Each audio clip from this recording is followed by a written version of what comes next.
Hello YouTube and welcome back to another Dare to Game video. Today we're playing Mount & Blade Bannerlord, specifically the Eagle Rising Dawn of an Empire mod. And we're going to be talking about the top 10 best warrior wives in the game. So these are the wives that are the best at personal combat. So that's the main thing we consider for this ranking, their own personal combat skills. And of course, as a important side note, also their armor and weapons because it's important. But not the biggest thing because you can always give them different armor and weapons. But we also consider their tactics because if you have warriors in your war party, sometimes you might want them to command maybe your cavalry or your archers. And so that also plays a part in the ranking, mostly as a tiebreaker because their personal combat skills are the most important thing. So if you're looking for a wife in this game, what you do is you go into your encyclopedia, and on the PC you do that by clicking the N key. Then you click on heroes and you sort it down. So we're looking for a wife, so she needs to be female. We need her to be alive. We want her to be a lord or lady because those are the people you can marry. And then we need her to not be married. So then for our culture, which is the last thing we can use, we're going to want to click for the first one on Imperium, and we're going to be clicking on EPIPHERIA of the CURIATI. So she takes our number 10 spot on this list for the best warriors and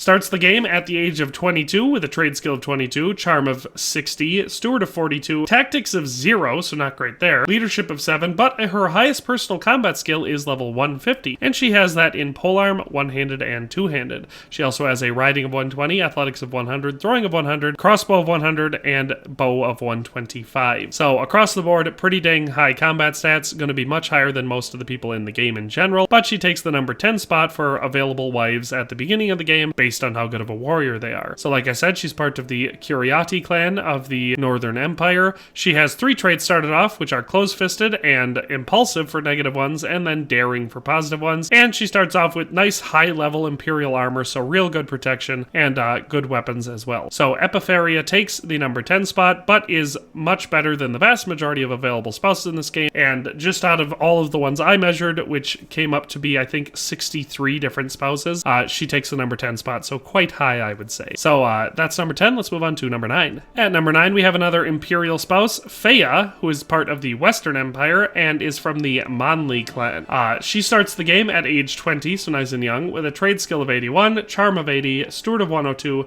tactics of 120, leadership of 120, and her highest personal combat skill is level 155, and she has that in the bow. She also has 90 in crossbow, 120 in two-handed, 90 in athletics, 160 in riding, 90 in throwing, 150 in one-handed, and 140 in polearms. And pair on top of that the fact that she has very nice high-level Imperial armor. She is pretty well protected, and her stats make her very deadly with any type of weapon that you want her to fight with on the battlefield. Her father is Crotor, so if you want to marry her, you're going to end up talking to him. And she starts with just the honest trait. So nothing bad about her, nice and young, makes a great warrior wife because her stats are great, and of course the fact that she's nice and young means that you can have lots of kids with her. So PHAEA of the Western Empire takes the number 9 spot. Let's move on to number 8. At number 8, we've got a Saka spouse who is ABAGAI of the ARKIT, who starts the game at age 23 with a trade skill of 22, charm of 80, steward of 42, tactics of 100, leadership of 100, and her highest personal combat skill being level 180, and she has that in polearm, one-handed, and two-handed. She also has 150 with a bow, 120 with a crossbow, 120 with athletics, 140 for riding, and 120 for throwing. So really, any weapon you want her to fight with, she's going to be very good at it. So I like a wife who is very versatile. She is the daughter of Tulog. She starts with the daring and the impulsive traits and has nice high-level Saka armor. So it won't be as good of a protection as Imperial armor, but high-level Saka armor like this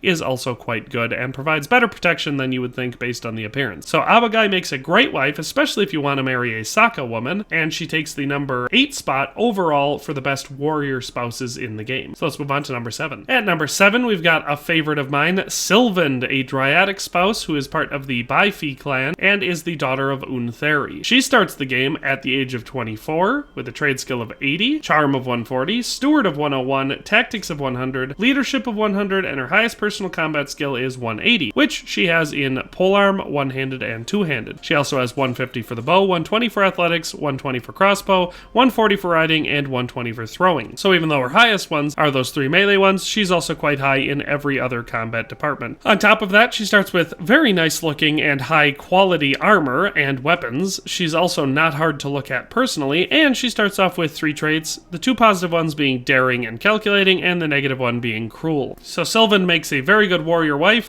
She's also nice and young, so can produce plenty of children. So if you're looking for a Dryadic spouse who's really good at combat and, you know, quite a few few other things, just given how high her stats are in general. SILVIND is one that you should certainly consider, but in general, she takes the number 7 spot on the warrior list. Let's move on to number 6. At number 6 for our warrior wives, we've got one from the kingdom of Wandalaz, a Sturgian woman at the age of 22 at the beginning of the game, SVANA of the VAGIROVING clan. She starts with a trade skill of 81, charm of 80, steward of 100, tactics of 100, leadership of 100, and her own personal highest combat skills being level 180. And she has these in polearm, one-handed, and two-handed. She also starts off with a bow skill of 150, athletics of 120, crossbow of 120, riding of 140, and throwing of 120. So again, just going to be super versatile across the board. She's a nice, big, powerful Sturgian woman, obviously pretty easy to look at, and starts off with only positive traits, those being honest and daring. She does start off with a nice big two-handed axe, which is so epic if you want to lead that berserker Sturgian lifestyle. So SVANA is a great wife in general, but takes the number 6 spot on this list.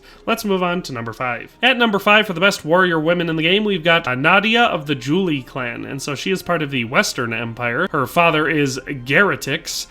She starts off the game at age 24 with a trade skill of 81, charm of 100, steward of 101, tactics of 120, leadership of 120, and her highest personal combat skill at 180. And she has that in one-handed weaponry and the bow. She also has a two-handed skill of 150, athletics of 110, crossbow of 110, riding of 180, and throwing of 110, as well as polearm of 170. Everything else aside, obviously going to be a very versatile and high-quality warrior with any type of weapon that you want to assign her to.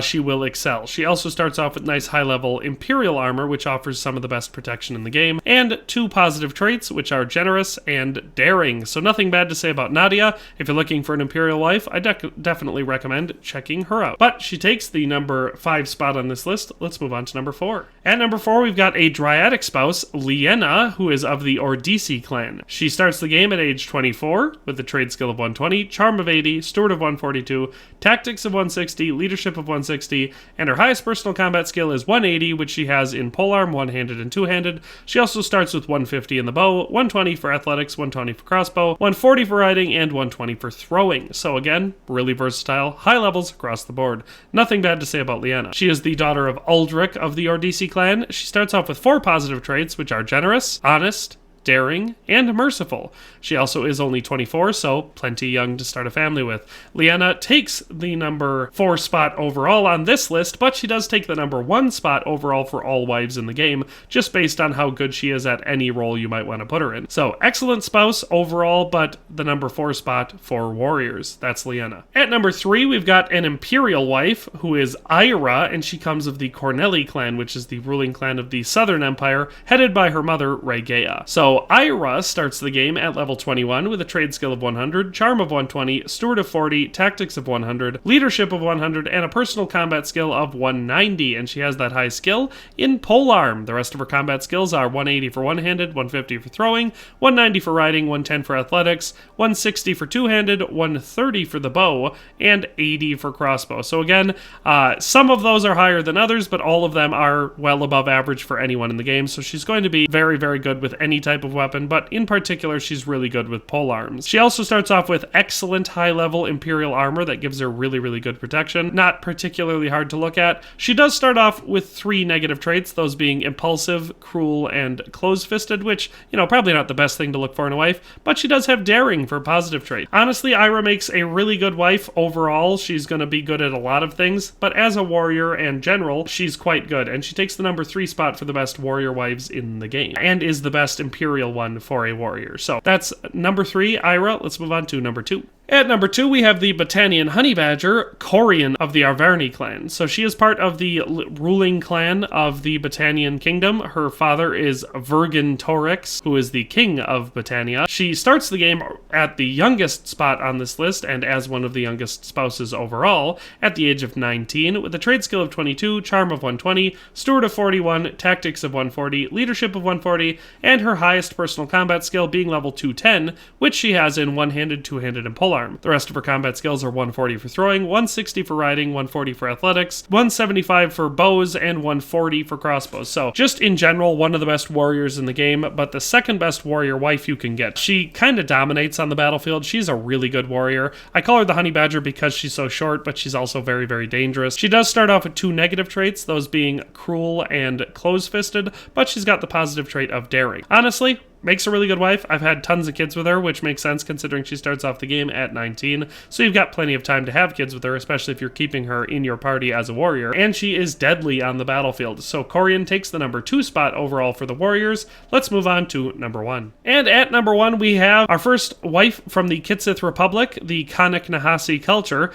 We have PANINA of the BINI YASHRO. She starts the game at age 22 with a trade skill of 41, charm of 140, steward of 61, tactics of 120, leadership of 120, and her highest personal combat skills being at level 220, and that skill is in the polearm, so particularly effective with polearms. But the rest of her combat skills are not far behind. She has 210 in one-handed, 170 in throwing, 210 in riding, 130 in athletics, 190 in two-handed, 155 in bow, and 100 in crossbow. Pair with that the fact that she has really nice high-quality armor that protects her very well. She is obviously extremely effective on the battlefield. She is of the BINI YASHRO clan. Her father is Markad, and she starts the game with 2 positive traits and 1 negative trait. So the positive traits are daring and generous, and the negative is devious. Honestly, I think she makes a really good wife. She stands out above all. She looks really nice, both in her appearance and her armor. I think they did a great job there, and her stats are just really, really good if you want someone to fight for you. And of course, an advantage, she's only 22, so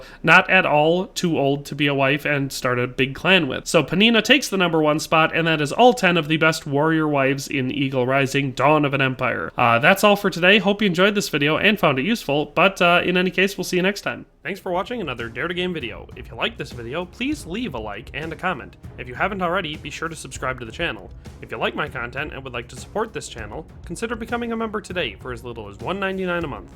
It makes a huge difference. But in any case, thanks for watching and have a nice day. I'll see you next time.